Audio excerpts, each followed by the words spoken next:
ចំរៀងខ្ញុំគ្មានអវសានបើអ្នកបានស្ដាប់សរសំនៀងរឿងជីវិតរស់ដូចគ្រាប់ភ្លៀងរឿងស្នេហ៍ដែលរលត់មិនទៀងទោះបីនឹងគ្រៀងក៏មិនចប់ស្នេហ៍របស់អូនចំពោះបង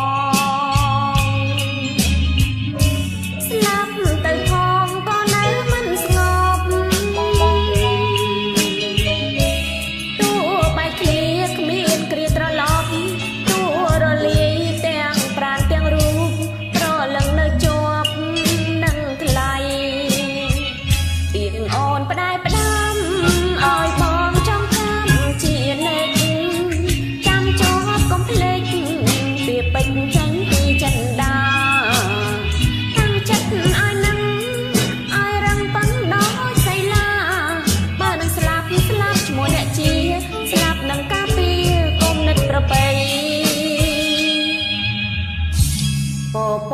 ក្រស័តទៅអនឡាយ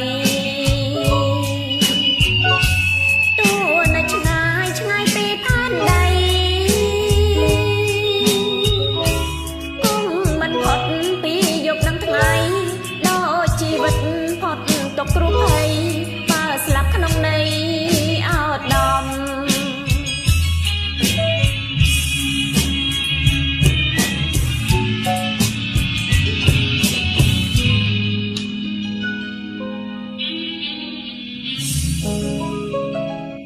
ពីងអូនផ្ដែផ្ដាំឲ្យបងចង់ចាំជានិច្ច